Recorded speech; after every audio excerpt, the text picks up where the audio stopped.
خصوصی فکر انگیز خطاب سماعت کرنے کی سعادت حاصل کریں گے۔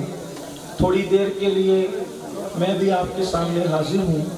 اللہ کی بارگاہ میں دعا کرتا ہوں کہ اللہ پاک جس آیہ کریمہ کی میں نے تلاوت کی ہے اس کے متعلق مجھے حق کہنے اور آپ تمامی خواتین و حضرات کو حق سن کر اس پر عمل کرنے اور اسے عام کرنے کی توفیق عطا فرمائے۔ اس وقت جن حالات سے ہم اور آپ گزر رہے ہیں اس نے ہمیں ان شر کے دنوں میں بہت سارے مناظر بھی دکھائے ہیں اور بہت سارے شر کے مناظر بھی ہماری نگاہوں کے سامنے ہیں۔ لاک ڈاؤن کی چھٹیوں میں جہاں کچھ لوگ عبادت کی طرف متوجہ ہوئے، اللہ تبارک و تعالیٰ کے قرب کی دولت سے مالا مال ہوئے، وہیں پر لاک ڈاؤن میں ایسا بھی ہوا کہ بہت سارے لوگ فری رہنے کی وجہ سے، مصروف نہ رہنے کی وجہ سے بہت سارے نت نئے گناہوں کے اندر ڈوبتے چلے گئے۔ اور اچھی طرح یہ بات یاد رکھنی چاہیے، گناہ کوئی بھی ہو، چھوٹے سے چھوٹا گناہ ہو یا بڑے سے بڑا گناہ ہو، گناہ کوئی ہو، اگر وہ گناہ ہے تو اس کی سزا مل کر رہے گی۔ انسان گناہ کرتا ہے، گناہ کرنے کی ادنا سے ادنا سزا چاہے جو ہو وہ مل کر رہتی ہے۔ اللہ بہت مہربان ہے، ماں اور باپ سے زیادہ کرم کرنے والا ہے، سب سے زیادہ مہربان ہے، سب سے زیادہ لطف و عنایت کرنے والا ہے۔ اس کے کرم کی کوئی انتہا نہیں، اس کے رحم کی کوئی انتہا نہیں، اس کی مہربانی کی کوئی انتہا نہیں، لیکن ساتھ ہی ساتھ جس طرح وہ بے مثال ہے کرم کرنے میں، جس طرح وہ بے مثال ہے رحم کرنے میں، جس طرح وہ بے مثال ہے لطف و عنایت میں، جس طرح وہ بے مثال ہے رزق عطا کرنے میں، جس طرح وہ بے مثال ہے روزی عطا کرنے میں، جس طرح وہ بے مثال ہے عزت عطا کرنے میں، ہاں اس کی عزت کی عطا کا عالم یہ ہے کہ بھیک مانگنے والوں کو وہ کبھی تخت شاہی عطا کر کے ان کو اتنی بڑی عزتیں عطا کر دیتا ہے۔ ہاں وہ تو وہ ہے کہ جو سمندر کی تہ میں اپنی مخلوق کو بھی رزق پہنچاتا ہے، وہ بھولنے سے پاک ہے، وہ عزت بھی دیتا ہے، وہ وقار بھی دیتا ہے، وہ عظمت بھی دیتا ہے، وہ شان و شوکت بھی دیتا ہے، لیکن اس کے کرم کی کوئی انتہا نہیں۔ جس طرح سے وہ کرم میں بے مثال ہے ویسے ہی وہ غیرت فرمانے میں بھی بہت بے مثال ہے۔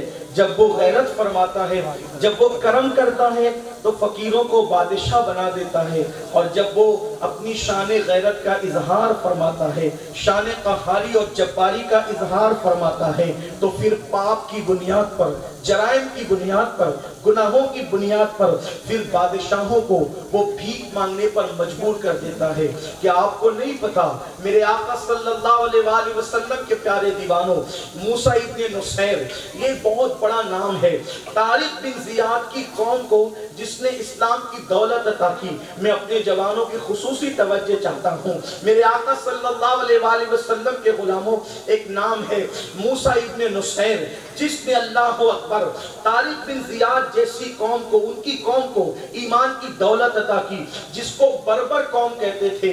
یہ بربر قوم وہ قوم تھی جہاں پر کوئی حملہ نہیں کر سکتا تھا، جہاں پر کوئی پہنچ نہیں سکتا تھا، جہاں ان کو کوئی سر نہیں کر سکتا تھا، جہاں ان کو کوئی کسی حکومت کے ماتحت نہیں کر سکتا تھا۔ اس کی وجہ یہ تھی کہ بربر قوم بہت طاقتور قوم تھی، اور ساتھ ہی ساتھ یہ حال بھی تھا کہ اللہ اکبر ان تک پہنچنے کے لیے ایک گھنے جنگل سے گزرنا پڑتا تھا۔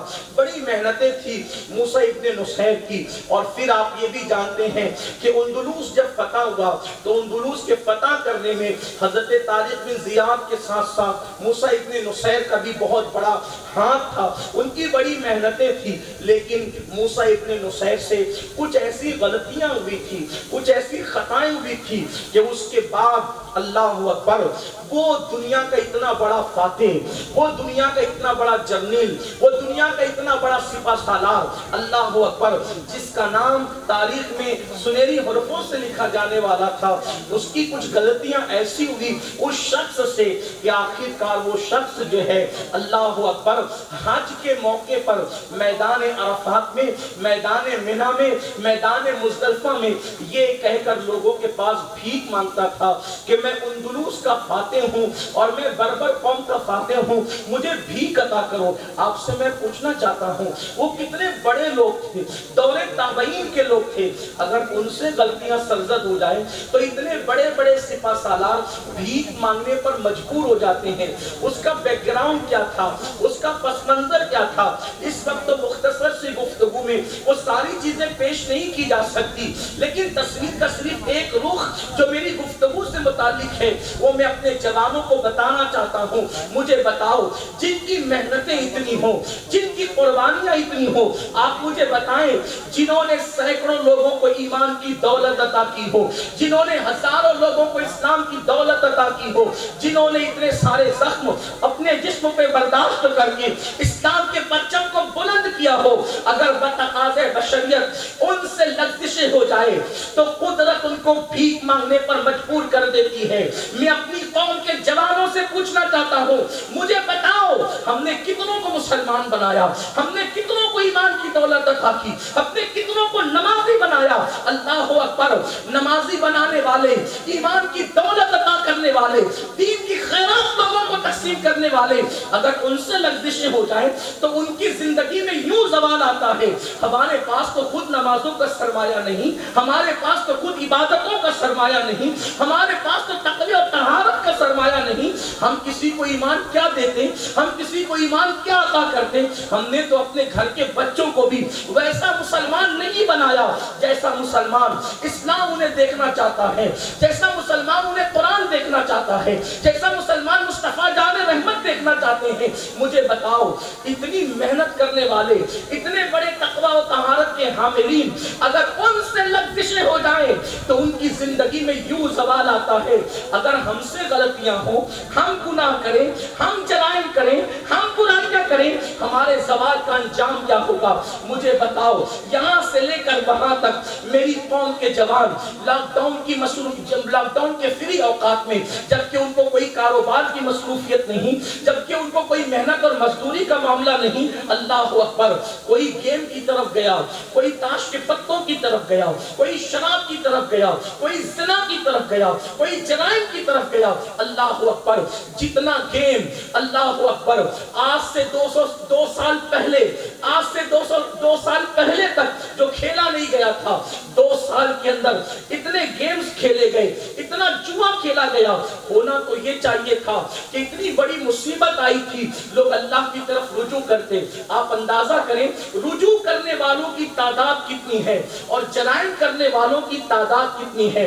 میں سمجھتا ہوں اگر پہلے لاک ڈاؤن کے اندر مسلمان سچے دل سے اللہ کی بارگاہ میں توبہ کرتے، سچے دل سے اللہ کی بارگاہ میں رجوع کرتے، سچے دل سے اللہ کی بارگاہ میں پلٹتے، تو شاید دوسری مرتبہ لاک ڈاؤن لگنے کی نوبت نہ آتی۔ لیکن ہائے رے مسلمان، اتنی بڑی مصیبت میں بھی لوگوں نے گناہ کو نہیں چھوڑا، لوگ اللہ کی طرف رجوع نہیں ہوئے، لوگ اللہ کی طرف پلٹے نہیں، اللہ اکبر، بلکہ لوگ گناہوں کے عادی ہوتے چلے گئے۔ بالخصوص 2 گناہ ہمارے معاشرے کے اندر بہت تیزی کے ساتھ بڑھ رہے ہیں۔ ایک تو گیم کا معاملہ ہے، اور بالخصوص گیم پر بھی جوا کھیلا جا رہا ہے، اس لیے کہ گھر بیٹھ کر، اب گھر بیٹھے بیٹھے تو آمدنی ہے نہیں۔ دیکھو اسلام دشمن طاقتیں، شیطانی چکر کس قدر انسان کو اپنی لپیٹ میں لیتا ہے۔ لوگوں نے نفسیات کو محسوس کیا کہ لوگوں کے پاس آمدنی کے ذرائع کم ہو گئے، اپر کلاس کہلانے والے مڈل کلاس کہلانے لگے، مڈل کلاس کہلانے والے کہاں جا کر کے گرے، اور جو پہلے سے لوور کلاس کہلاتے تھے ان کا کیا حال ہے۔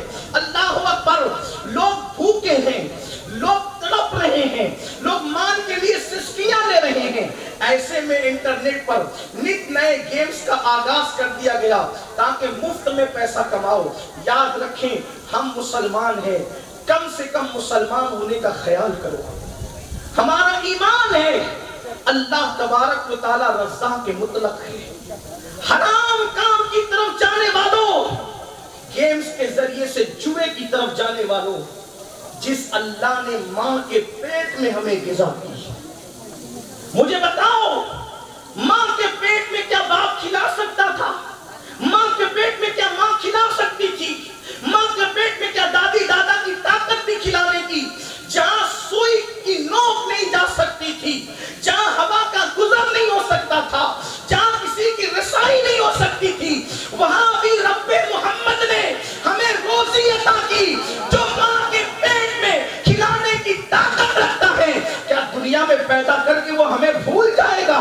کیا وہ ہمیں روزی عطا نہیں کرے گا؟ پھر اس کے بعد دوسری قوموں کے دیکھا دیکھی لوگ گیمز کے ذریعے سے جوئے کی طرف کیوں جا رہے ہیں؟ اور یاد رکھو، جوئے میں پیسے ہار گئے تو کنگال ہو جاؤ گے، اور اگر جیت گئے تو اللہ کی عذاب کا شکار ہو جاؤ گے. اس لیے کہ اگر اس کے ذریعے سے پیسہ کما بھی لیا تو وہ حرام ہے. اس پیسے سے اگر کپڑے سلا کر کے پہنے، بلکہ کپڑا حلال کا تھا، ٹیلر کی سلائی جوا کے پیسے سے دے دی، تو جب تک کہ وہ لباس آپ کے بدن پر موجود رہے گا، آپ پر لعنت برستی رہے گی. اگر سو رہے ہو تو لعنت برسے گی، اگر چل رہے ہو تو لعنت برسے گی، نماز میں کھڑے ہو تو بھی لعنت برسے گی. حرام کے کپڑے پہننے کا یہ انجام ہے. اگر اس پیسے کا ایک لقمہ پیٹ میں ہوگا تو جب تک کہ وہ لقمے کا اثر باقی رہے گا، اللہ نہ کوئی دعا قبول کرے گا، نہ کوئی عبادت قبول کرے گا. یہ ایک گناہ سماج میں ایسا بڑھ رہا ہے. اور آپ کو پتا ہے، اگر موبائل کی اسکرین پر آپ گیم کھیل رہے ہیں تو گویا کہ اگر اسکرین پر موبائل موجود ہے، موبائل کی اسکرین پر گیم کا فنکشن موجود ہے، تو وہ موبائل نہ رہا بلکہ اب وہ گیم کا آلہ ہو گیا اور وہ جوئے کا آلہ ہو گیا. امام غزالی رحمت اللہ تعالی علیہ فرماتے ہیں، جس نے جوئے کے آلے کو اپنے ہاتھ میں لیا جوا کھیلنے کے لیے، قیامت کے دن وہ اس حالت میں اٹھے گا کہ اس کے ہاتھ سور کے خون میں رنگے ہوئے ہیں. کیا دنیا ہی سب کچھ ہے؟ کیا دنیا کا مال ہی سب کچھ ہے؟ کیا دنیا کی زندگی ہی سب کچھ ہے؟ کیا دنیا کا عیش اور آرام ہی سب کچھ ہے؟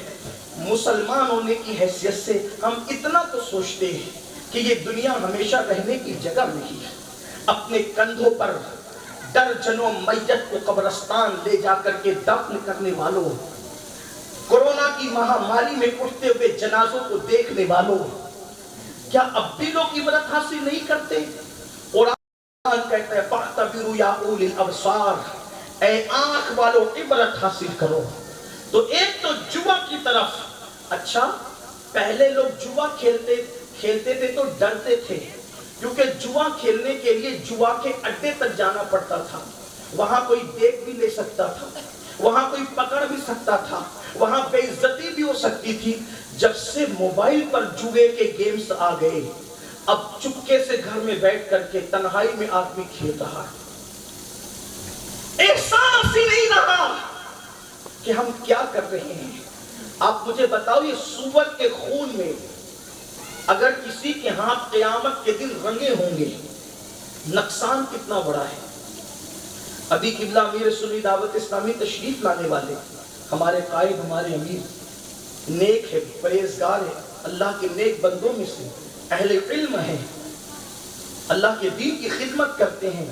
سب کی تمنا ہوگی ہم حضرت سے مصافحہ کریں. ٹھیک، عالم نائب رسول ہوتا ہے، نائب رسول سے مصافحہ کرنے کی تمنا اور تڑپ انسان کو دھکا بکا کرنے پر بھی مجبور کر دیتی ہے.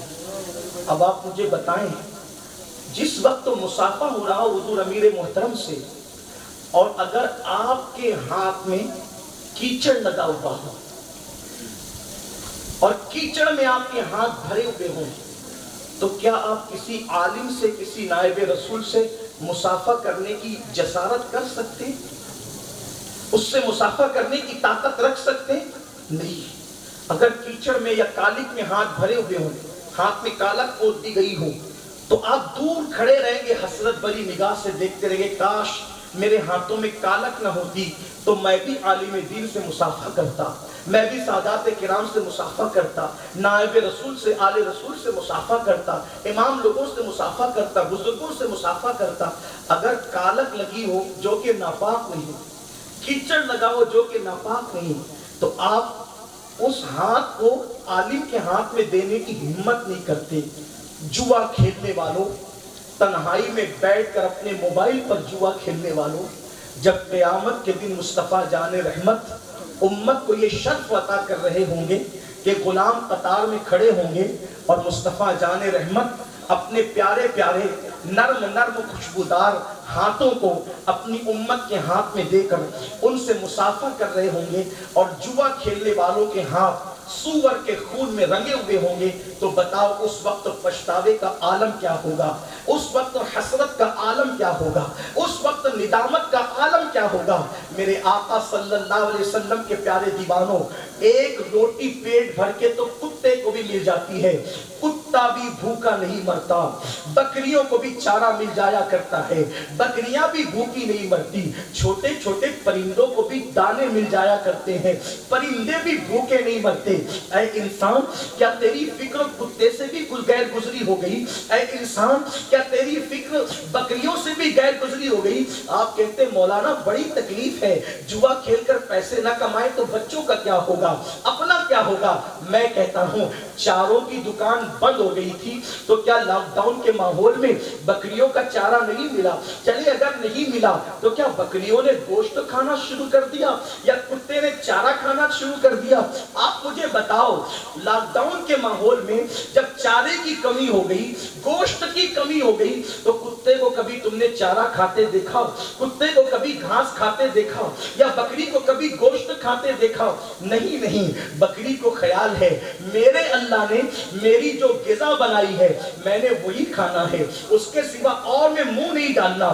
کتے کی کتا ہو کر بھی اس کی فکر یہ ہے اللہ نے میری جو غذا بنائی ہے میں نے اسی کو کھانا ہے، دوسری غذا میں میں نے منہ نہیں ڈالنا ہے۔ لیکن اے انسان، کہ اشرف المخلوقات کہلا کر تو جانوروں سے بھی غیر گزرا ہو گیا کہ تو نے بھوکمری دیکھی، تو نے مہاماری دیکھی، تو نے تکلیفوں کا ماحول دیکھا تو تو اللہ کے ساتھ بغاوت کرنے لگا۔ یاد رکھو میرے نبی نے فرمایا البر لا یبلا والذنب لا ینسا والدیان لا یموت اعمل ما شئت کما تدین تدان۔ اللہ کے رسول صلی اللہ علیہ وآلہ وسلم فرماتے ہیں نیکی کبھی پرانی نہیں ہو سکتی، نیکی کبھی پرانی نہیں ہو سکتی، گناہ کبھی بھلایا نہیں جا سکتا،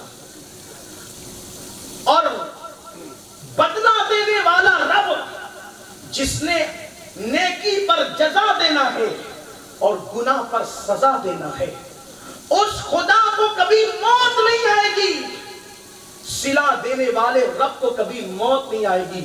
اور پھر اللہ کے رسول نے فرمایا اعمل ما شئت، پھر تم جو چاہو عمل کرو۔ نیکی کی فضیلت بھی بیان کر دی، گناہ کی نحوست بھی بیان کر دی۔ نیکی کبھی پرانی نہیں ہوگی، گناہ کبھی بھلایا نہیں جائے گا، اور فرمایا جو نیکی اور گناہ کا بدلہ دینے والا خدا ہے اس کو کبھی موت نہیں آئے گی۔ اعمل ما شئت، پھر تم جو چاہے عمل کرو، کما تدین تدان، تم جیسا کرو گے اللہ تمہیں ویسا ہی بدلہ عطا فرمائے گا، جیسا کرو گے ویسا بھگتو گے۔ میرے پیارے آقا صلی اللہ علیہ وآلہ وسلم کے پیارے دیوانوں، تو ہم نے اللہ کے قانون سے بغاوت کی، اللہ کے فرمان کے خلاف زندگی گزاری، اور پھر دیکھیں کیا حالات ہیں، اور ان لوگوں کا پچھتاوا اس دن کیا ہوگا، ان کی ندامت کیا ہوگی جن کے ہاتھ جوا کھیلنے کی وجہ سے سور کے خون میں رنگے ہوں گے، وہ حضور سے مصافحہ کرنے سے محروم رہیں گے۔ لیکن مجھے بتاؤ اس وقت پچھتانے سے کوئی کام چلے گا؟ اس وقت پچھتانے سے کسی کی بگڑی بنے گی؟ اس وقت کسی کے لیے توبہ کا دروازہ کھلے گا؟ نہیں نہیں، اس وقت تو توبہ کا دروازہ بند ہو چکا ہوگا، کسی کو توبہ کی توفیق وہاں نہیں ہوگی، وہ توبہ کر بھی نہیں سکے گا۔ اور جو دوسرا بڑا گناہ اسی لاک ڈاؤن کے 2 سالوں میں بہت تیزی کے ساتھ جس کا گراف اوپر گیا ہے وہ ہے نشہ۔ 16 17 سال کے لڑکے اور بعض شہروں میں تو لڑکیاں بھی نشے کی طرف بڑھے ہیں، نشے کی لعنت کی طرف بڑھے ہیں۔ نشہ کیا ہے؟ کوئی نشہ ہو، کوئی نشہ، اسلام نے کسی نشے کی اجازت نہیں دی، اور جو نشہ شراب سے ہو، جو نشہ بھنگ سے ہو، جو نشہ دوائیوں سے ہو، جو نشہ گولیوں سے ہو، جو نشہ کسی لیکوڈ سے ہو، نشہ کوئی ہو، اللہ کے رسول صلی اللہ علیہ وآلہ وسلم نے فرمایا کل مسکر حرام، ہر نشہ آور چیز حرام ہے، کسی بھی نشے کی اجازت نہیں۔ اور میں تو بڑھ کر یہاں تک کہتا ہوں اسلام میں ہر نشہ حرام ہے، ہر نشہ، جوانی کا نشہ حرام، دولت کا نشہ حرام، عزت کا نشہ حرام، علم کا نشہ حرام۔ آپ کہیں گے کیا اس کا بھی نشہ ہوتا ہے؟ ہاں، اگر کسی کو جوانی کا نشہ چڑھ جائے تو پھر وہ مغرور ہو کر اللہ کے گھر کو آباد کرنے کی بجائے پھر وہ زنا کے اڈوں کو آباد کرتا ہے۔ یہ زنا کا، یہ جوانی کا نشہ ہے، اور نشے میں انسان اتنا دھت ہو جاتا ہے، اتنا کھو جاتا ہے کہ پھر وہ اللہ کے گھر کو بھول جاتا ہے۔ اسی طرح کسی کو دولت کا نشہ چڑھ جائے، اگر کسی کو دولت کا نشہ چڑھے تو پھر وہ قارون بنتا ہے، کسی کو بادشاہت کا نشہ چڑھے تو وہ فرعون بنتا ہے، کسی کو حکومت کا نشہ چڑھے تو پھر وہ بخت نصر بنتا ہے۔ انسان کو نشہ اس قدر گمراہ کرتا ہے، اس لیے نشے کی طرف نہ جاؤ، اور بالخصوص جس نشے کے لیے، جس نشے کی مذمت کے لیے آج کی یہ محفل منعقد کی گئی ہے، وہ نشہ ہے شراب کا نشہ، بھنگ کا نشہ، اور وہ ادویات جس کو پینے کے بعد یا کھانے کے بعد انسان کی عقل جو ہے ختم ہو جاتی ہے اور انسان پر نشے کی کیفیت طاری ہو جاتی ہے۔ آئیے ذرا احادیث میں اس کا جائزہ لیتے ہیں، اس کے دنیا کے نقصانات کتنے ہیں، اس کی آخرت کے نقصانات کتنے ہیں۔ دنیا کا نقصان دیکھیں، نشہ کرنے والا سماج میں کہیں بھی عزت نہیں پاتا، کسی بھی مذہب میں نشہ کرنے والے کی عزت نہیں، کسی طرح نشہ کرنے والے کو جلدی سے کوئی اچھی ڈیوٹی پر نہیں رکھتا۔ آپ دیکھیں اللہ اکبر، بہت سارے ملکوں میں لوگ شراب پیتے ہیں، بڑے بڑے حکمراں شراب پیتے ہیں، بڑے بڑے سیاستدان شراب پیتے ہیں، لیکن اگر ان کو پتہ چل جائے کہ کوئی گورنمنٹ سرونٹ جو ہے نوکری پر جو ہے وہ رہ کر کے شراب اس نے پیا تھا، نشہ کیا تھا، تو اس کو نوکری سے ہٹا دیا جاتا ہے، گورنمنٹ جاب سے اس کو ہٹا دیا جاتا ہے۔ حالانکہ بہت سارے ملکوں کے اندر گورنمنٹ کے نمائندے نشہ کرتے ہیں، لیکن اگر آن ڈیوٹی کوئی جو ہے وہ نشہ کرے تو اس کو دنیا کا قانون جو ہے وہ ڈیوٹی پر رکھنے کی اجازت نہیں دیتا۔ گویا کہ نشہ کرنے والے بھی نشہ سے نفرت کرتے ہیں۔ اللہ اکبر، دنیا کے نقصانات کیا ہیں؟ میں اپنے بھائیوں سے پوچھنا چاہتا ہوں، نشہ کرنے والا اگر نشہ کرے اس کے بچوں کو اسکول کے اندر عزت کی نظر سے نہیں دیکھا جاتا، اس لیے کہ اگر اس کے بچے اسکول جاتے ہیں، کالج جاتے ہیں، تو لوگ ایک دوسرے کو جو ٹھنکیا کر کے کہتے ہیں دیکھو یہ نشہ کرنے والے کا بچہ چلا آیا ہے، یہ نشہ کرنے والے کی بیٹی آئی ہے۔ اللہ اکبر، ایک انسان اپنی خواہش نفس کی خاطر نشہ کرتا ہے، لیکن ایک طرف بچے ذلیل ہو رہے ہیں، ایک طرف بیوی ذلیل ہو رہی ہے، معاشرے کے اندر وہ خود ذلیل ہو رہا ہے۔ ذلت اور ذلت اور ذلت ہے میرے آقا صلی اللہ علیہ وسلم کے دیوانوں۔ پھر اس کے بعد وہ بیماریاں جنم لیتی ہے، اس لیے کہ نشہ، جتنی بھی نشہ آور چیزیں ہیں، اللہ اکبر، اس سے پھیپڑے خراب ہوتے ہیں، انسان کا کلیجہ خراب ہوتا ہے، انسان کے اندرون جو ہے، انسان کے جسم کے اندر کے جو اعضاء ہیں وہ جلتے چلے جاتے ہیں، وہ ناکام ہوتے چلے جاتے ہیں، طرح طرح کی بیماریاں جنم لیتی ہے۔ نشہ ہی ہے جس کی وجہ سے کینسر ہو رہا ہے، نشہ ہی ہے جس کی وجہ سے اللہ اکبر انسان پھیپڑے کا مریض ہو رہا ہے، نشہ ہی ہے جس کی وجہ سے خون خراب ہو رہا ہے، نشہ ہی ہے جس کی وجہ سے چوری بڑھ رہی ہے، نشہ ہی ہے جس کی وجہ سے پھانسی اور خودکشی کے جو ہے وہ واقعات اور واردات بڑھتے چلے جا رہے ہیں، نشہ ہی ہے جس کی وجہ سے ڈکیتی بڑھ رہی ہے۔ ایک نشے پہ کنٹرول کر لیا جائے تو پورا معاشرہ جو ہے وہ سکون سکون کی سانس لے سکتا ہے۔ اسی لیے میرے آقا مصطفیٰ جان رحمت صلی اللہ علیہ وآلہ وسلم، غیب دا نبی صلی اللہ علیہ وآلہ وسلم نے شراب کو ام الخبائث قرار دیا ہے، برائیوں کی ماں قرار دیا ہے، برائیوں کی جڑ قرار دیا ہے۔ اس لیے کہ اگر کوئی نشہ کرے گا، نشہ کرنے والا تجارت نہیں کر سکے گا، نشہ کرنے والا کاروبار نہیں کر سکے گا، نشہ کرنے والا کام دھندا نہیں کر سکے گا، اور جب کام دھندا نہیں کرے گا، آمدنی نہیں ہوگی، تو وہ نشے کی چیزیں خریدے گا کہاں سے؟ تو پھر ہوگا یہ، جب اس کے پاس پیسے نہیں آئیں گے تو وہ چوری کر کے نشہ کرے گا، کبھی ڈکیتی کر کے نشہ کرے گا، کبھی بھتہ وصول کر کے نشہ کرے گا، کبھی کسی کی جان لے کر کے نشہ کرے گا۔ نشے سے کتنے جرائم بڑھتے ہیں میرے آقا صلی اللہ علیہ وسلم کے دیوانوں، دنیا کی ذلت، پھر جرائم بڑھتے جا رہے ہیں، اور پھر بحیثیت مسلمان آخرت تو پھر آخرت ہے۔ یاد رکھنا، دنیا کی زندگی فٹ پاتھ پر بھی گزر جاتی ہے، دنیا کی زندگی راستوں کے کنارے پر بھی گزر جاتی ہے، دنیا کی زندگی کھجوروں پر بھی گزر جاتی ہے، دنیا کی زندگی پانی پی کر بھی گزر جاتی ہے، دنیا کی زندگی بھیک مانگ کر بھی گزر جاتی ہے، لیکن جسے آخرت کہتے ہیں، دنیا تو ختم ہو جائے گی لیکن آخرت کبھی ختم نہیں ہوگی۔ اور آخرت کا عذاب نشہ کرنے والوں کے لیے کس قدر دردناک ہے، اب ذرا ہوش کے کانوں سے سنیں۔ یقیناً یہ اتنا بڑا مجمع ہے، ان میں نشہ کرنے والے لوگ موجود نہیں ہوں گے، لیکن آپ کے ذریعے سے دنیا کے ان لوگوں تک پیغام پہنچانا ہمارا مقصد ہے جو کہیں بیٹھ کر کے نشہ کر رہے ہوں گے، اس لیے کہ غائبین تک بات کو پہنچانا ہے۔ اگر آپ نشہ کرتے ہوتے تو آپ یہاں کیوں آتے؟ آپ یہاں کیوں آتے؟ نیک لوگ اسی لیے آئے ہو، پرہیزگار لوگ اسی لیے آئے ہو، مصطفیٰ جان رحمت کے عاشق اس لیے آئے ہو، لیکن بات اس لیے کہی جا رہی ہے اللہ کرے کسی کان تک کی یہ آواز پہنچے اور کسی کی زندگی میں انقلاب آ جائے۔ اللہ اکبر، وہ آخرت جو کبھی ختم ہونے والی نہیں ہے، اور آخرت کا عذاب کتنا دردناک ہے۔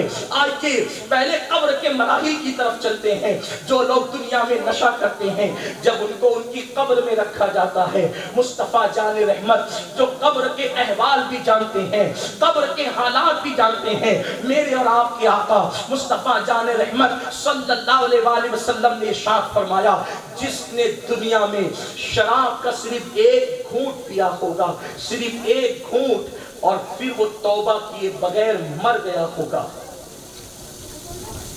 صرف ایک گھونٹ اس نے شراب کا پیا، یعنی ایک مرتبہ اس نے نشہ کی کوئی چیز دی اور پھر بغیر توبہ کے مر گیا، جب اس کو اس کی قبر میں رکھا جاتا ہے تو بحیثیت مسلمان، بحیثیت مسلم، ہر مرنے والے کے چہرے کو قبلے کی طرف کیا جاتا ہے۔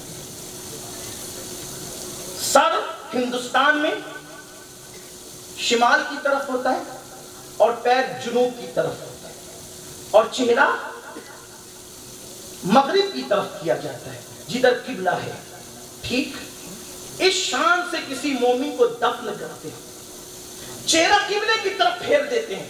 عبداللہ ابن مسعود رضی اللہ تعالیٰ عنہ، جن کو میرے آقا علیہ السلام نے معلم الامہ کا لقب عطا فرمایا، امت کا معلم اور استاد جس کو قرار دیا میرے آقا علیہ الصلوۃ والتسلیم نے، ابن مسعود کہتے تھے، لوگوں جس نے ایک گھونٹ شراب کا پیا ہے اور توبہ کے بغیر مر گیا ہے، مجھے روک رکھو اس کی قبر پر، اور دفن کرنے کے بعد، مٹی برابر کرنے کے بعد پھر اس کی قبر کو کھول کر کے دیکھو، اگر اس کا چہرہ قبلے کی طرف پھرا ہوا نہ ہو، قبلے سے پھرا ہوا نہ ہو، تو پھر مجھے جو چاہے سزا دے دو، اگر پھانسی دینا چاہے تو پھانسی دے دو۔ اتنے یقین سے وہ کہتے تھے کہ جس نے زندگی میں ایک گھونٹ شراب کا پیا اور توبہ کے بغیر مر گیا، قبر میں اس کا چہرہ کبھی قبلے کی طرف نہیں رہ سکتا۔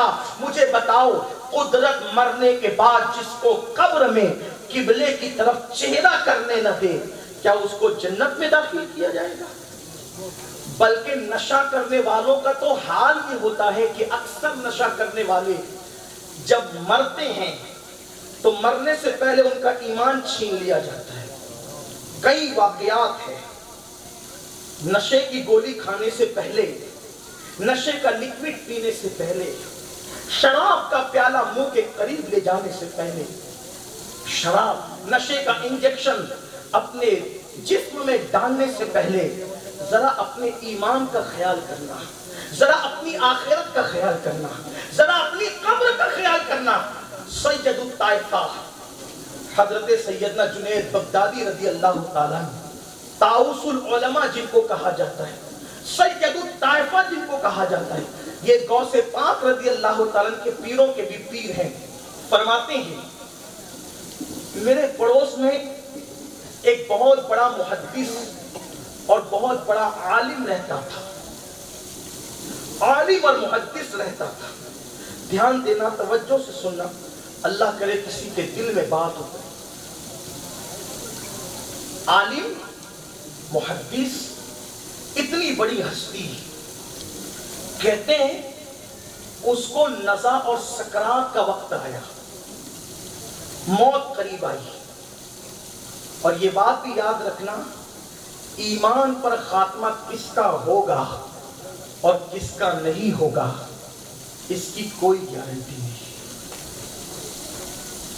اگر اللہ کا کرم شامل حال نہ ہو تو تہجد گزار کی زبان پہ بھی کلمہ نہ آئے، اور اس کا کرم شامل حال ہو تو بڑے بڑے مجرم کلمہ پڑھتے پڑھتے مرے۔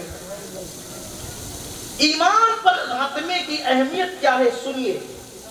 سیدی اعلیٰ حضرت امام احمد رضا خان محدث بریلوی رحمت اللہ علیہ فرماتے ہیں مجھے جب پتا چلا کہ کوئی اللہ کا ولی زمین پر حیات ہے، ایسا کوئی ولی جسے میں ولی جانتا ہوں، جس کی ولایت مشہور ہو، اور مجھے ملنے کا موقع مل جائے کہ میں ولی سے ملوں، تو میں ان اولیاء کے پاس گیا، ملا۔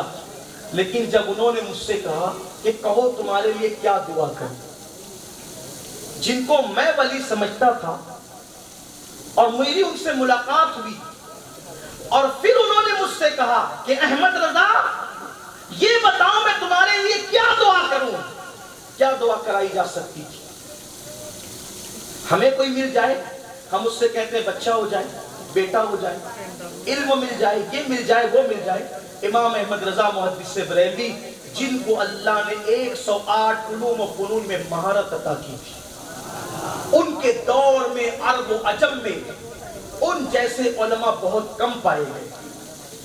جو اس دور کے بہت بڑے علماء تھے، سر فہرست جن کا نام آتا تھا ان میں سے امام اہل سنت امام احمد رضا خان محدث بریلوی کی ذات ہے۔ وہ امام اہل سنت جس کو اللہ نے 108 علوم و فنون میں مہارت دی ہو، جس نے 1000 سے زائد کتابیں لکھی ہو، جس کا حال یہ ہے کہ فرماتے ہیں کہ میں تو 2 ہی گھنٹہ سوتا ہوں، 22 گھنٹہ جاگتا ہوں، لکھتا پڑھتا رہتا ہوں، کتابیں لکھتا ہوں، مطالعہ کرتا ہوں، اتنی مصروفیت کے باوجود فرائض کی پابندی تو کرتا ہوں، سنتیں بھی پڑھتا ہوں، نوافل کی بھی کثرت کرتا ہوں، کوئی چیز میں وہ پیچھے نہیں ہے۔ حتیٰ کہ زندگی اتنی محتاط تھی کہ اگر مسجد کے اندر داخل ہوتے تو جلدی میں بھی ہر صف میں سیدھا قدم رکھتے، کبھی ایسا نہیں ہوا کہ انہوں نے کسی اور صف میں بھی الٹا قدم رکھا۔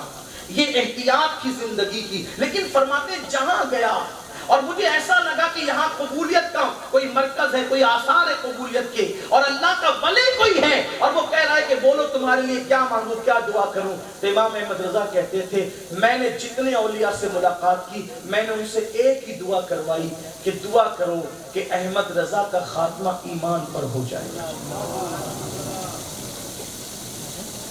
یہ ایمان پر خاتمے کی اہمیت ہے، یعنی ولایت کی منزل پر پہنچنے والے بھی ایمان پر خاتمے کے حوالے سے کبھی بے فکر نہیں ہوئے، بلکہ یہ تو امام احمد رضا ہے، وہ غوث الاغواث، وہ قطب الاقطاب، وہ فرد الافراد، محبوب سبحانی، شہباز لامکانی، قندیل نورانی، جن کا فرمان ہے سب کے سورج نکل کر غروب ہو گئے، ایک عبد القادر کا سورج ہے جو قیامت تک کے قائم رہے گا، چمکتا رہے گا، سب کے ملک کو بولے اور بول کر چپ ہو گئے، ایک عبد القادر کا ملک ہے جو قیامت تک کی آواز کرتا رہے گا۔ میرے امام کہتے ہیں ملک سب بولتے ہیں، بول کے چپ ہوتے ہیں، حاصل ایک نوا سنجا رہے گا تیرا، اور مٹ گئے مٹتے ہیں، مٹ جائیں گے آدھا تیرے، نہ مٹا ہے نہ مٹے گا کبھی چرچا تیرا، وَرَفَعْنَا لَكَ ذِكْرَكَ ہے سایہ تجھ پر، ذکر اونچا ہے تیرا، بول ہے بالا تیرا۔ وہ غوث پاک جو ولایت عطا کرتے ہو، وہ غوث پاک جو ولایت چھینتے ہو، وہ غوث پاک جو ٹھوکر مارے تو مردے زندہ ہو جاتے ہیں۔ بتائیں غوث پاک کیا ہے؟ پہلے سمجھ دو تو ایمان کی اہمیت بھی سمجھ میں آئی۔ جو لوگ چپل بیچتے ہوئے ایمان بیچ دے ان کو ایمان کی اہمیت کیا پتا ہے؟ جو گانوں کی دہلیز پہ ایمان کا سودا کریں، جو سود اور حرام کاروبار کے دروازے پر ایمان کا سودا کریں، جو چھوٹے چھوٹے پلاٹ کے ٹکڑوں پہ ایمان کا سودا کریں، میری قوم کو سمجھ میں تو آئے کہ ایمان ہے کس چیز کا نام؟ ایمان کیا ہے؟ حضور غوث پاک ولایت دیتے بھی ہے، ولایت چھینتے بھی ہے۔ سلب الاحوال کا مقام اللہ نے صرف عبد القادر جیلانی میرے مرشد غوث پاک کو عطا فرمایا۔ کیا ہے غوث پاک؟ ایک ابدال کی ولایت چھین لی گئی۔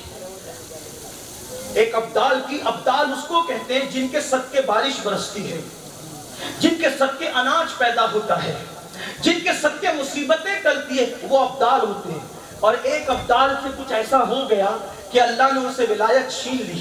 انہوں نے بہت دعا کی، ان کو ولایت واپس نہیں ملی، گڑ گڑائے۔ کسی نے مشورہ دیا شیخ عبد القادر جیلانی کی چوکھٹ پہ چلے جاؤ۔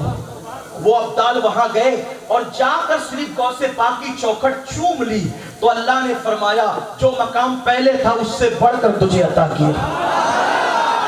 جس کی چوکھٹ چومنے پر ولایت واپس ملے، صرف واپس نہ ملے بلکہ اور مقام بڑھا دیا جائے۔ جس کی چوکھٹ کی یہ شان ہے اس کے گھر کی شان کیسی ہوگی؟ اور جب گھر کی شان ہے تو گھر والے کی شان کا عالم کیا ہو؟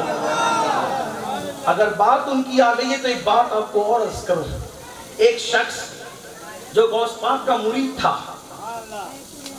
اس کے باپ کا انتقال ہوا تو اس نے خواب میں دیکھا کہ اس کا باپ عذاب میں گرفتار ہے، اور وہ اپنے بیٹے سے کہتا ہے بیٹا تیرے پیر غوث پاک کو جا کر کے کہہ دے کہ وہ میرے لیے دعا کرے تاکہ اللہ مجھے عذاب سے نجات عطا کرے۔ وہ روتے دھوتے غوث پاک کے پاس آیا، کہا سرکار میرے باپ کا انتقال ہو گیا، میں نے اس کو عذاب میں دیکھا ہے، رات میں وہ عذاب میں گرفتار تھا، آپ ان کے لیے دعا کریں کہ اللہ انہیں عذاب سے نجات عطا کرے۔ آپ نے فرمایا کیا تیرے باپ میرے مدرسے کے سامنے سے کبھی گزر کر گیا تھا؟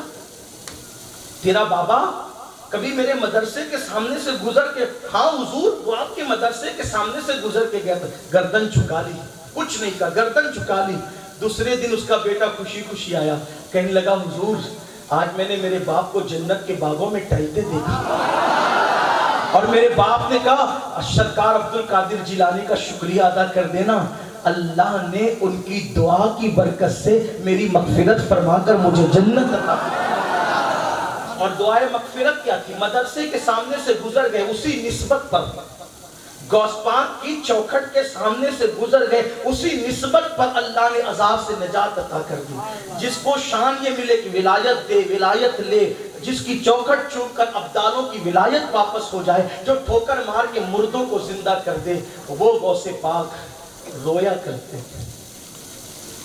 کیوں روتے تھے؟ دولت اتنی تھی کہ بادشاہ وقت کو بھی ایسا قیمتی لباس پہننے کو نہیں ملتا تھا جو لباس حضور غوث پاک پہنتے تھے، اور ایک دن پہن کے اتار دیا تو دوبارہ اس کو نہیں پہنا، وہ غریبوں میں تقسیم کر دیا۔ کیوں روتے تھے وہ؟ نسب اتنا اعلیٰ کہ کریم الابوین تھے، حسن حسینی سید تھے، نجیب الطرفین تھے، جن کا قدم ولیوں کی گردن پر جو مخدہ مقام پایا ہوا تھا، لیکن رونا کیوں تھا؟ ایک دن کسی نے پوچھا یا شیخ آپ کیوں روتے ہیں، اتنا رونے کی وجہ کیا ہے؟ فرماتے ہیں ایمان پر خاتمے کے لیے روتا ہوں۔ جس دن عبد القادر کا خاتمہ ایمان پر ہوگا وہی دن عبد القادر کے لیے عید کا دن اور خوشی کا دن ہوگا۔ جن کو اللہ نے یہ مقام عطا فرمایا وہ ایمان کے حوالے سے اتنے فکر مند ہے۔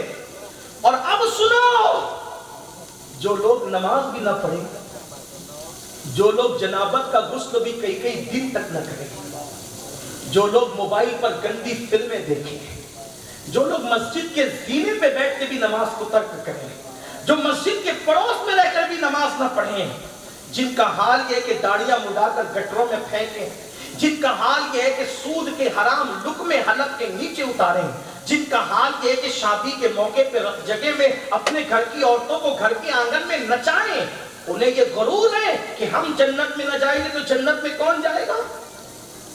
جنت کے ٹھیکیدار بنے ہوئے، جن کے واقعی جنت، جن کے لیے جنت منتظر ہے، وہ ایمان پر خاتمے کے لیے رو رہے ہیں، اور جن کی جنت کا کوئی ٹھکانہ نہیں وہ جنت کے دعوے دار بنے ہوئے ہیں۔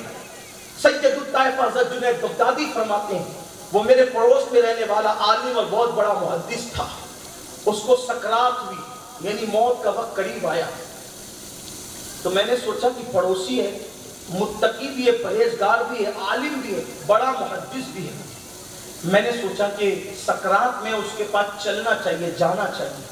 میں اس کے پاس گیا تو دیکھا کہ اس کی سانسیں اکھڑ رہی ہے۔ وہ بڑا دردناک لمحہ ہوتا ہے جب انسان کی سانسیں اکھڑ رہی ہوتی، جب موت آ رہی ہوتی تو بہت تکلیف ہوتی ہے۔ حدیث پاک میں آتا ہے، حضرت عمرو بن عاص کہتے ہیں اگر آسمان اور زمین کو انسان کے سینے پہ رکھ دیا جائے تو کیسی تکلیف ہوگی، وہی تکلیف سکرات کے وقت انسان کو ہوتی ہے۔ انسان سکرات کے وقت ایسا لگتا ہے جیسے ناک سے سانس نہیں لے رہا ہے بلکہ سوئی کے ناکے سے سانس لے رہا ہے۔ انسان کی کیفیت یہ ہوتی ہے، وہ منزل آنے والی ہے، وہ وقت آنے والا ہے۔ کتنا بھی گھمنڈ کر لو، کتنا بھی غرور کر لو، غیبتیں کر لو، چگلیاں کر لو، فتنے بپا کر لو، کتنا بھی اللہ کو بھول جاؤ، کتنے بھی عیش کر لو، ایک دن موت کا سامنا ہے، اور موت بڑی دردناک ہے، موت بڑی خوفناک ہے۔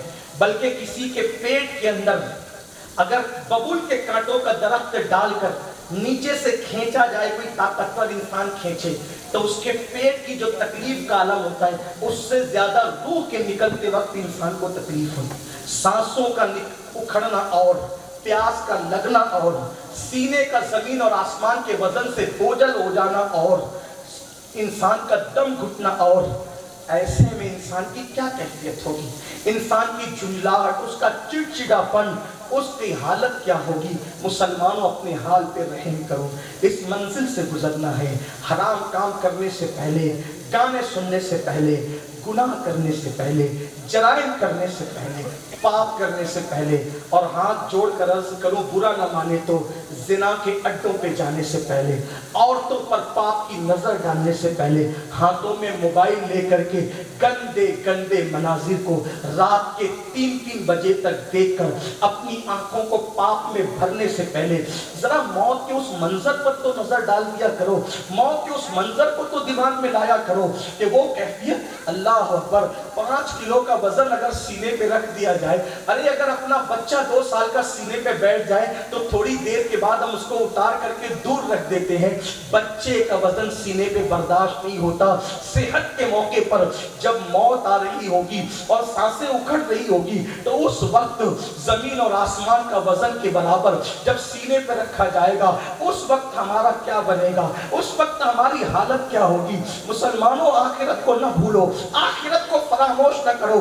خدا کے لیے بہت بڑے امتحان میں، آزمائش میں ہو۔ سید الطائفہ جنید بغدادی کہتے ہیں وہ محدث اور عالم، جب میں گیا تو سانسیں اکھڑ رہی تھی، سینے سے گرم گرم سانسیں نکل رہی تھی، ناک سے گرم گرم بھاپ نکل رہی تھی۔ میں نے سوچا متقی بھی ہے، محدث بھی ہے، عالم بھی ہے، چلو اس کو کلمے کی تلقین کرو، کلمہ پڑھاؤ۔ میں نے اس کو کہا میرے دوست پوری زندگی تقوی اور پرہیزگاری میں گزاری ہے، کلمہ پڑھ لے، آخری وقت ہے۔ اس نے کہا بس کر، چھوڑ یہ سب۔ اللہ کسی دشمن کو بھی یہ موقع نہ دکھائے۔ اس نے کہا بس کر، چھوڑ یہ سب، اور معاذ اللہ اس نے کلمے کا انکار کر دیا۔ پوری زندگی کوئی کافر رہے اور مرتے وقت کلمہ پڑھنے جنتی ہے، اور پوری زندگی جو عبادت گزار رہے مرتے وقت کلمے کا انکار کر دے، پھر اس کی آخرت تباہ ہو جاتی ہے، آخرت برباد ہو جاتی ہے۔ اس نے انکار کر دیا کلمے کا۔ اگرچہ احناف اس کے لیے کچھ الگ تحقیقات پیش کرتے، لیکن وہ تحقیق پیش کرنے کا یہاں موقع نہیں۔ بات حضرت جنید بغدادی سید الطائفہ کی چل رہی ہے۔ حضرت جنید بغدادی کہتے جب اس نے کلمے کا انکار کیا میں تڑپ گیا، اس لیے کہ وہ میرے اور آپ جیسے مسلمان نہیں تھے، وہ جنید بغدادی تھے، طاؤس العلماء سید الطائفہ، بڑی ہستی، جس کو 7 سال کی عمر میں ایک ایسا مسئلہ پیش آ گیا مکہ المکرمہ میں کہ 7 سال کی عمر کی حضرت جنید بغدادی کی اپنے ماموں سیدنا سر سختی کے ساتھ حج کو گئے تھے 7 سال کی عمر میں. سارے علماء ایک مسئلے پر چپ تھے، کوئی جواب نہ دے سکا. وہ جواب اگر کسی نے دیا ہے تو 7 سال کی عمر میں سید الطائفہ حضرت جنید بغدادی نے دیا ہے. اس وقت علماء نے کہا کہ یہ تو طاؤس العلماء ہے، یہ علماء کی جماعت کا طاؤس ہے، اس کی بے باکی کا عالم تو دیکھو کہ اس عمر میں ایسا پیچیدہ مسئلہ اس نے حل کر دیا. یہ جنید بغدادی تھے. فرماتے میں تڑپ گیا جب اس نے کلمے کا انکار کیا، اس نے گویا کہ دین کا انکار کیا، اس نے مذہب کا انکار کیا. میں تڑپ گیا. پھر میں نے سوچا اب میرے جیسے انسان کا یہاں کھڑے رہنا مناسب نہیں. میں گھر سے باہر نکلا اور کسی نے مجھے اطلاع دی جنید وہ مر گیا. حضرت جنید بغدادی کہتے ہیں میرے نزدیک تو وہ کافروں میں سے تھا، وہ کافر مرا، وہ کفر میں مرا. میں بہت رویا، لیکن چونکہ اس نے میرے سامنے کلمے کا انکار کیا تھا، مذہب اور مسلک کا انکار کیا تھا، اس لیے میں اس کے جنازے میں نہ گیا. لیکن بہت رو کر کہنے لگا اللہ مجھے اس کا حال دکھا، اللہ مجھے اس کا حال دکھا. اتنا بڑا محدث کافر کیوں ہوا، اتنا بڑا عالم کافر ہو کے کیوں مرا. جب میں سویا تو میں نے رات کے آخری پہر خواب میں دیکھا کہ تارکول کا لباس اس کے جسم پر ہے.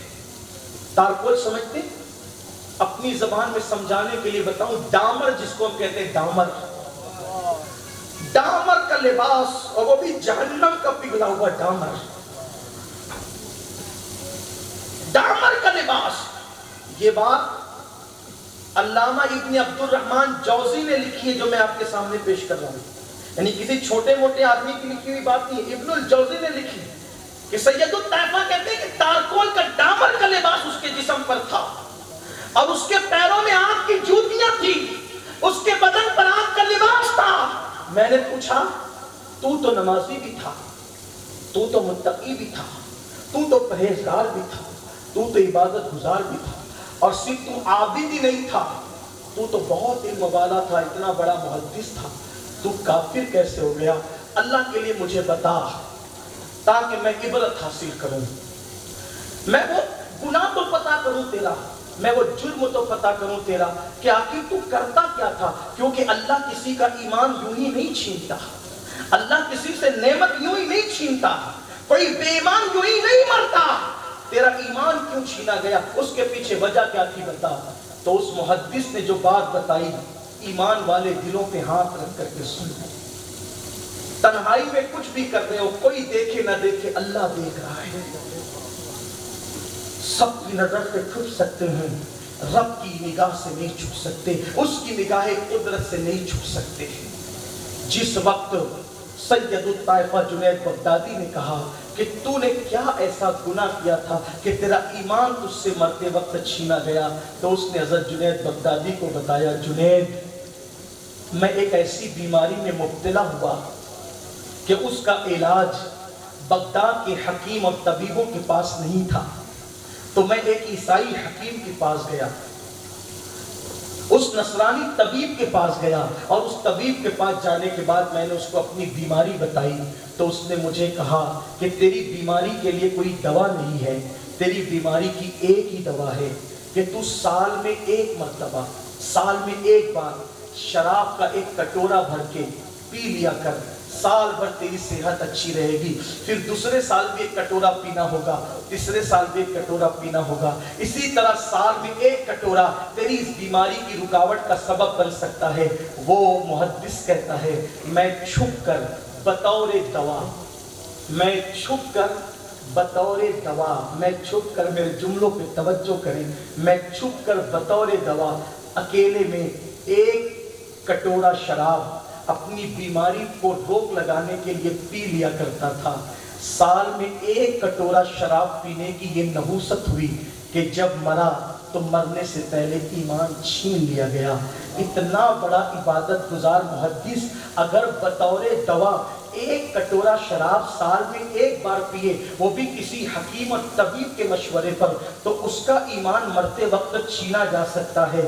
جو روزانہ رات کو سوتے ہی نہیں، بستر پہ جاتے ہی نہیں، اس وقت تک جب تک کہ شراب کا نشہ نہ کر لے، جب تک کہ نشے کے انجیکشن نہ لگا لے، جب تک کہ نشے کی دوائیاں نہ پی لے، جب تک کہ نشے کی گولیاں نہ کھا لے، سوچو ان کے ایمان کا کیا حال ہوگا، ان کے ایمان کی کیفیت کیا ہوگی۔ جس کو جنید بغدادی جیسا محدث کہے، جس کو جنید بغدادی جیسا متقی کہے، جنید بغدادی جیسی حیثیت، جنید بغدادی جیسی شخصیت، جس کو محدث، عالم اور متقی اور عبادت گزار کہے، وہ شخص ایک کٹورا شراب صرف سال میں ایک بار چھپ کر بطور دوا پیے تو اس کا یہ انجام ہوتا ہے جو شوق کے طور پہ پیتے ہیں۔ پارٹیاں کرنے جائیں تو نشہ کریں، اللہ اکبر، محلوں میں بیٹھے تو نشہ کریں۔ اے میری قوم کے جوانوں، ایمان کا خیال کرو۔ اور پھر مرتے وقت کی کیفیت یہ، پھر قبر میں چہرہ، قبر کے اندر چہرہ قبلے سے پھرا ہوا، اور اس کے بعد جب قبر سے اٹھنا ہے قیامت کے دن، تو میرے آقا سچے سچے نبی، صادق و مصدوق نبی مصطفیٰ جان رحمت صلی اللہ علیہ وآلہ وسلم فرماتے ہیں، جب شرابی اس کی قبر سے اٹھایا جائے گا، جب شرابی کو اس کی قبر سے اٹھایا جائے گا، یعنی کہ اس کے مفہوم کے طور پہ کہہ لیں کہ جب نشہ کرنے والوں کو ان کی قبر سے اٹھایا جائے گا، یا تو ان کا چہرہ سور کی طرح ہوگا، یا تو ان کا چہرہ بندر کی طرح ہوگا، اور اس طرح سے کہ ان کی آنکھوں سے خون ٹپک رہا ہوگا، ان کی آنکھوں سے خون ٹپک رہا ہوگا، ان کے پورے جسم پر بچھو اور سانپ چمٹے ہوئے ہوں گے، اور وہ جن آلات کے ذریعے سے نشہ کرتے تھے، یعنی اگر جام کے ذریعے سے شراب پیتے تھے تو ان کے ہاتھ میں شراب کا کٹورا ہوگا، یا جس بھی آلات کے ذریعے سے نشہ کرتے تھے وہ آلات نشے کے ان کے ہاتھوں میں ہوں گے، اور اللہ اکبر، ان کے منہ سے پاخانہ اور غلاظت نکل رہی ہوگی، ان کے منہ سے گندگی نکل رہی ہوگی، اور اتنی بدبو ان کے جسم سے ظاہر ہوگی کہ اہل محشر کہیں گے یہ بدبو کہاں سے آ رہی ہے؟ تو ان کو کہا جائے گا نشہ کرنے والے آ رہے ہیں، ان کے جسم سے یہ گندی بدبو آ رہی ہے۔ میرے پیارے آقا صلی اللہ علیہ وسلم کے پیارے دیوانوں، مجھے بتاؤ تو صحیح، اللہ ان کی طرف نگاہ رحمت نہیں فرمائے گا، ان کے حساب میں سختی کر دی جائے گی، بلکہ میرے آقا صلی اللہ علیہ وآلہ وسلم نے تو یہاں تک فرمایا کہ نشہ کرنے والا اگر قرض مانگے اس کو قرض نہ دیا کرو، نشہ کرنے والا تمہاری محفل میں آئے تو اس کو عزت کے ساتھ بٹھایا مت کرو، تاکہ لوگوں کو عبرت ہو۔ جس نے نشہ کرنے والے کو اپنی محفل میں عزت کے ساتھ بٹھایا، گویا کہ اس نے اسلام کو ڈھانے میں کسی کی مدد کی۔ اللہ اکبر، جس نے کسی نشہ کرنے والے کو قرض دیا، یعنی اس کو عبرت کا سامان نہیں بنایا، اللہ اکبر، اللہ اس پر غضبناک ہوتا ہے۔ بلکہ یہاں تک حدیث پاک میں آیا ہے، اگر کوئی شراب کی بوتل اٹھا کر کسی کو دے دے، شراب کی بوتل اٹھا کر کسی کو دے دے، اللہ اس پر بھی لعنت کرتا ہے۔ جو شراب کو بیچے اس پہ بھی لعنت کرتا ہے، جو شراب خریدے اس پہ بھی لعنت کرتا ہے، جو شراب بنائے اس پہ بھی لعنت کرتا ہے، جو شراب کو لائے لے جائے اس پہ بھی اللہ لعنت فرماتا ہے۔ شراب والوں سے اللہ تبارک و تعالیٰ اتنی جب وہ اللہ رب العزت ان پر اتنا جلال فرماتا ہے، ان کو دشمن کی حد تک کہ برا جانا جاتا ہے۔ یہ ان کا انجام ہے، یہ ان کا حال ہے۔ لیکن آج فیشن کے طور پر، آج فلمی اسٹائل پر شراب اور نشے کو عام کیا جا رہا ہے۔ بالخصوص مسلم محلوں میں نشے کی لعنت عام ہو رہی ہے۔ کوئی ڈرگ کے ذریعے سے نشے میں مبتلا ہے، کوئی ہیروئن کے ذریعے سے نشے میں مبتلا ہے، کوئی انجیکشن کے ذریعے میں، کوئی میڈیکل سے کچھ ایسی دوائیں مل رہی ہے جس کے ذریعے سے وہ نشے میں مبتلا ہے، اور نشہ کرنے والے عذر پیش کرتے ہیں، کیا کرے مولانا، بہت ٹینشن تھا اس لیے نشہ کر لیا۔ نشہ کرنے سے کیا ٹینشن ختم ہوگا؟ جتنی دیر تک کہ نشہ رہے گا اتنی دیر تک کہ آپ ٹینشن بھول جاؤ گے، اس کے بعد ٹینشن اور بڑھے گا۔ نشے سے پہلے جتنا تھا اس سے زیادہ اور ٹینشن بڑھے گا۔ کوئی کہتا ہے کیا کرے مولانا، تھکن تھی اس لیے نشہ کر لیا، کسی نے مجھے محبت میں دھوکہ دیا اس لیے میں نے نشہ کر لیا۔ میں آپ سے پوچھنا چاہتا ہوں، یہ سب لنگڑے لولے بہانے ہیں، یہ بہانے اللہ کے یہاں نہیں چلے گے۔ بلکہ مجھے تو حیرت ہے اس بات پر، خواب میں اگر کوئی گناہ کرے نا، خواب میں بہت دھیان سے سننا، خواب میں کوئی کتنا ہی بڑا گناہ کرے اس کو گناہ نہیں ملتا، جیسے اگر کسی نے خواب میں دیکھا کہ وہ زنا کر رہا ہے، وہ گنہگار تھوڑی ہوگا. ٹھیک، کسی نے دیکھا کہ وہ خواب میں چوری کر رہا ہے، گنہگار تھوڑی ہوگا. لیکن نشے کو اللہ اتنا ناپسند کرتا ہے، اتنا ناپسند کرتا ہے کہ شراب میں بھی اگر کوئی ایسا خواب دیکھ لے تو اس کا اثر خواب سے بیدار ہونے کے بعد بھی نظر آتا ہے. لوگوں کی عبرت کے لیے، جیسے ام المومنین سیدہ عائشہ صدیقہ رضی اللہ تعالیٰ عنہا فرماتی ہیں، آپ خود فرماتی ہیں کہ میری ایک کنیز تھی،